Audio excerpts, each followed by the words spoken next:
Hello everyone, welcome you all on this channel. तो आज बात करेंगे आईडीबीआई बैंक के बारे में। तो आईडीबीआई बैंक का एग्जीक्यूटिव का जो निकला था फॉर्म और उसका एग्ज़ाम भी होगा, उसका मेरिट लिस्ट भी निकल चुका है और बहुत सारे कैंडिडेट का मेरिट लिस्ट में नेम आ चुका होगा। तो मेरा भी आ गया है मेरिट लिस्ट में नेम। तो चलिए अब आ चुका है डॉक्यूमेंट वेरिफिकेशन और मेडिकल टेस्ट का भी डेट दे दिया है। तो चलिए बात कर लेते हैं कि ये डॉक्यूमेंट वेरिफिकेशन के लिए कौन कौन से डॉक्यूमेंट्स ले जाने ज़रूरी है, क्योंकि मुझे इसमें कुछ डाउट हो रहे थे। तो मैंने टेलीग्राम पे बहुत सारे ग्रुप्स में मैंने मैसेज किया, बट मुझे अभी भी थोड़ा मोड़ा कन्फ्यूज़न है। तो मैं ये वीडियो बना रही हूँ ताकि पता चल सके कि सही में यही सारा चीज़ लेके तो जाना है ना, क्योंकि मुझे समझ में ही नहीं आ रहा है कि मैं किससे पूछूं। और हो मुझे अब लगता है कि थोड़ा मोड़ा मतलब सब ठीक ढंग से समझ में आ चुका है। तो कोई भी अगर डाउट हो तो आप कमेंट बॉक्स में पूछ सकते हैं, या फिर कोई सजेशन हो तो फिर आप दे सकते हैं अगर मैंने कुछ गलत बता दिया हो। तो ओके, चलिए वीडियो शुरू करते हैं। तो सबसे पहले एकदम बारीकी से हमें सब बारीकी से जानना है ताकि कुछ भी गड़बड़ नहीं है, क्योंकि ये लास्ट स्टेज है। तो आपको सारा का सारा डॉक्यूमेंट अच्छी तरह से देख लेना है और आपको लेके जाना है। तो फर्स्ट में क्या है, the candidate should carry print out of the email send to him by the bank indicating the date and venue of your document verification.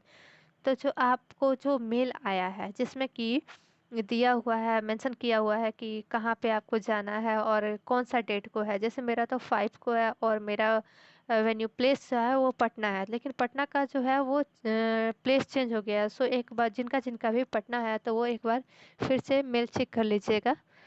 New address आपको आ गया होगा तो उसका प्रिंट आउट निकलवाना है।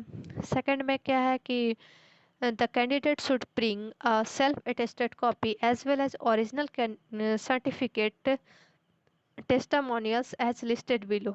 तो ये सारे जो नीचे में कॉलम में जो दिया हुआ है 1 2 3 4 करके, तो ये सारा लेके जाना है। तो फर्स्ट में क्या है कि एप्लीकेशन फॉर्म, जो जब हम आपने फॉर्म फिलअप किया था तो उस टाइम जो एप्लीकेशन फॉर्म है तो आप या तो डाउनलोड करके रखे होंगे पीडीएफ फॉर्म में, तो उसको प्रिंट करवा लीजिएगा। या फिर अगर नहीं भी किए हैं तो कोई दिक्कत नहीं है, फिर से आप कर सकते हैं उसे डाउनलोड। 9 तारीख तक, 9 अक्टूबर तक आपको ऑनलाइन मतलब मिल जाएगा वेबसाइट पे। सेकंड है डेट ऑफ बर्थ। तो डेट ऑफ बर्थ जिसमें मेंशन हो ताकि पता चले कि आपका डेट ऑफ बर्थ सही सही है या नहीं। तो उसमें आप एसएलसी ले सकते हैं, और जिनके पास एसएलसी नहीं हो, क्योंकि बहुत सारे लोग मतलब फर्दर करते हैं, कोर्स करते हैं, जैसे ग्रेजुएशन के बाद पीजी करते हैं तो उसमें ले लिया जाता है। तो अगर आपके पास एसएलसी नहीं है तो आप 10th का पासिंग सर्टिफिकेट ले सकते हैं। थर्ड में है हाई स्कूल का, मतलब 10th और 12th का मार्कशीट लेना है और पासिंग सर्टिफिकेट लेना है। तो पासिंग सर्टिफिकेट में मुझे लगता है जिनका जिनका प्रोविजनल सर्टिफिकेट है वो शायद वही होगा।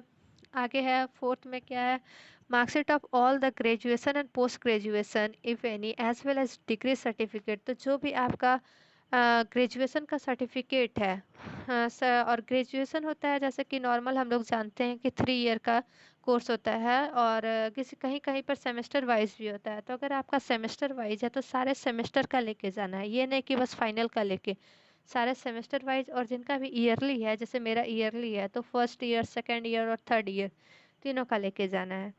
तो बस इसमें यही है, लेकिन आप लोग एक बार अपने से भी पढ़ लीजिएगा।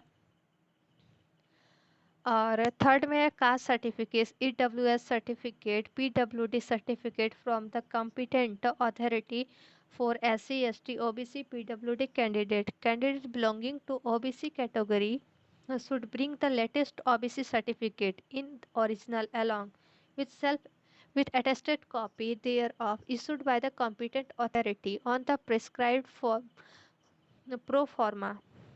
तो इसमें इस पार्ट में बताया गया है कि ईडब्ल्यूएस सर्टिफिकेट या फिर कोई आप कैटेगरी, स्पेशल कैटेगरी से आप अगर फॉर्म अप्लाई किए हैं तो उसमें आपको उसका सर्टिफिकेट बनवा के लेके जाना होगा। या फिर अगर आप ओबीसी कैंडिडेट हैं तो उसमें हाल फिलहाल का लेटेस्ट ओबीसी सर्टिफिकेट चाहिए। तो यही सेक्शन में मुझे थोड़ा सा डाउट है, क्योंकि मैंने ईडब्ल्यूएस से मैंने अप्लाई किया है और तो इस किससे इशू करवाना है, तो मुझे लगता है रेवेन्यू ऑफिस, मेरा रेवेन्यू ऑफिसर से किया हुआ है, तो मुझे लगता है वो चल जाना चाहिए। अगर आपको, अगर इस सेक्शन में अगर आपको अच्छे से पता है तो आप प्लीज़ मुझे सजेस्ट कीजिएगा कि आगे फर्दर और कुछ मतलब रेवेन्यू ऑफिसर वाला चल जाएगा या फिर मुझे और हायर ऑफिसर से बनवाना पड़ेगा, एसडीओ लाइक। तो चलिए आगे चलते हैं। नेक्स्ट है फॉर्म है कि the documents related to experience, if any, experience certificate from past and current employers and relieving letters from past employees issued by competent authority। तो इसमें है कि अगर आप कहीं से आपका एक्सपीरियंस है जॉब का, तो वो एक्सपीरियंस सर्टिफिकेट आपको लेके जाना है। If you are already in service of government, और अगर अभी फ़िलहाल में अगर कहीं काम कर रहे हैं, कहीं वर्क कर रहे हैं and public bank, you will have to produce a no objection, आपको नो ऑब्जेक्शन सर्टिफिकेट लेके जाना पड़ेगा फ्रॉम योर करंट एम्प्लॉयर्स, जहाँ आप काम कर रहे हैं वहाँ से। Before appointment in the bank you will have to produce a proper discharge, और अगर जब आपका वहाँ पे जॉब हो जाएगा आईडीबीआई में, जब आपको दे देगा, तो उस टाइम आपको क्या लेके जाना है, उसमें डिस्चार्ज सर्टिफिकेट आपको या रिलीज ऑर्डर बनाना है। In case you are currently employed, you are advised not to resign until you receive offer of employment from IDBI bank. तो यहाँ पे बोला गया है कि अगर आप कहीं काम कर रहे हैं पहले से, तो आप पहले ही रिज़ाइन नहीं देना है आपको, जब तक यहाँ से आपको ये ऑफर, मतलब कि आपको जॉब पक्का पक्की है, जब तक फिक्स ना हो जाए तब तक आप रिज़ाइन नहीं करना है आपको। फिफ्थ में है ex serviceman must produce discharge certificate issued by defence authority. जो भी एक्स सर्विसमैन हैं तो उन्हें डिस्चार्ज सर्टिफिकेट लेके जाना है डिफेंस अथॉरिटीज़ से। फोटो सिक्स में है फोटो आइडेंटिटी प्रूफ। तो आपको फ़ोटो आइडेंटिटी प्रूफ लेके जाना है, उसमें आप या तो Aadhaar, PAN, driving licence, voter ID card, passport, इस सब में से आप कोई भी एक लेके जा सकते हैं।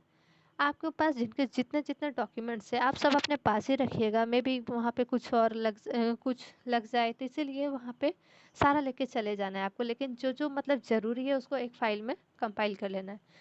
तो सेवन्थ में चलिए देखते हैं क्या है, print out of curriculum vitae. तो हाँ, एक करिकुलम विटे दिया हुआ है, CV as hosted on the bank's website, duly filled and signed with recent photo affixed and duly signed across. तो बैंक का वेबसाइट पे एक सीवी का आया है, फॉर्म आया है, तो इसका स्ट्रक्चर कैसा है तो उसमें वो मैं नेक्स्ट वीडियो में डाल दूंगी। कैसा है तो आप सभी को वो मिल ही गया होगा, डाउनलोड आप कर लिए होंगे। तो उसमें क्या करना है, उसको प्रिंट करना है, उसमें मतलब आप सारा नेम वेम लिखना है, उसके बाद उसको प्रिंट करना है। तो इसमें भी थोड़ा सा डाउट है, तो आप सभी को अगर पता होगा तो आप बताइएगा कि उसको पहले से फिल करना है उसके बाद इसको निकालना है, या फिर उसको निकालने के बाद फिल करना है। मुझे तो लगता है कि जितना भी रिज्यूम मैंने अभी तक देखा है तो सब में पहले प्रिंट किया जाता है, तभी सॉरी पहले मतलब लिखा जाता है उसके बाद ही प्रिंट किया जाता है। और लेकिन मैंने टेलीग्राम में किसी से पूछा था तो उसने बताया कि उसको निकालना है उसके बाद उसको फिल करना है, मतलब मैनुअली बाय हैंड पेन से उसको फिल करना है। बट मुझे ऐसा नहीं लगता है, इसलिए मुझे डाउट थोड़ा हो रहा है। तो फिर आप सभी को अगर किसी को पता होगा तो फिर प्लीज़ आप ज़रूर सजेस्ट कीजिएगा। तो नेक्स्ट चलते हैं। और अगर कहीं से मुझे अगर मालूम नहीं पड़ा तो मैं दोनों तरह से ले लूँगी, मैं दोनों कर लूँगी। आगे चलते हैं। तो 8 में क्या दिया हुआ है, 3 रिसेंट पासपोर्ट साइज फ़ोटोग्राफ। तो जो फ़ोटोग्राफ आप एप्लीकेशन फॉर्म में दिए हैं वही आप फ़ोटोग्राफ ले लेना है आपको। 9th में है iris scan biometric data capture during the online test will be conducted at the venue. तो जो आपका आइरिस स्कैन हुआ था जब आप एग्ज़ाम दिए होंगे, तो उस टाइम आपका आइरिस स्कैन हुआ होगा, बायोमेट्रिक डेटा, तो ये सारा चीज़ का फिर से आपको किया जाएगा वहीं पे वेन्यू पे, जब मेडिकल टेस्ट होगा वहीं पे। तो उसमें एडवाइस कैसे किया जा रहा है, तो ये सारा कुछ लेके जाना नहीं है, फिर भी एक बार पढ़ लेते हैं। If finger are coated, stamped ink, mehendi, colored, etc., ensure to thoroughly wash them so that the coating is completely removed। अगर आपने मेहंदी वेहंदी या फिर कुछ भी मतलब लगा हुआ है हैंड में, तो आप उसको पहले अच्छी तरह से उसको रिमूव करना है। ये नहीं कि मेहंदी लगा हुआ है और वहाँ पे आपका फिंगर का ठीक तरह से बायोमेट्रिक में आया ही नहीं, तो फिर आपको इनवैलिड कर दिया जाएगा।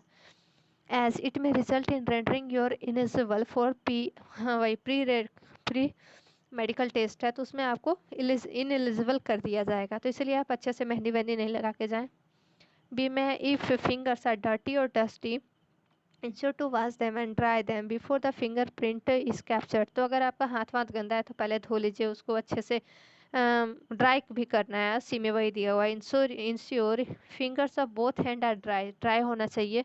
इफ फिंगर्स आर मॉइस्ट, बहुत ज़्यादा किसी को पसीना आता है तो वो पसीना उसे ना आ रहा है तो नहीं, मतलब पहले पोंछ वोछ लेना। Wipe is finger to dry, उसे अच्छे से पोंछना है, नहीं तो फिर अच्छा से नहीं आता है। डी में है if the primary finger left thumb to be captured is injured, अगर आपका इंजर्ड है, चोट वोट लग गया या डैमेज हो गया है,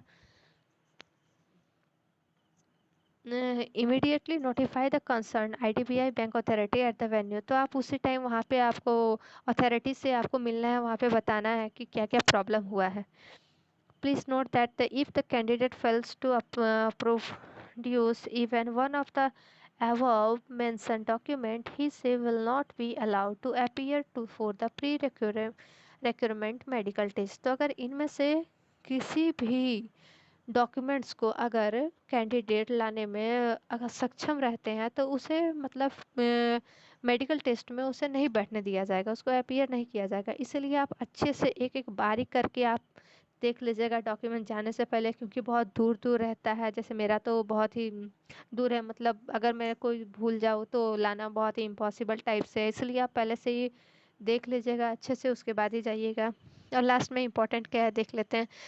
Candidate must carry a negative RT-PCR rapid antigen test report with sample taken within 72 hours before reporting, bearing which the candidate will not be allowed for DVO and PRMT test।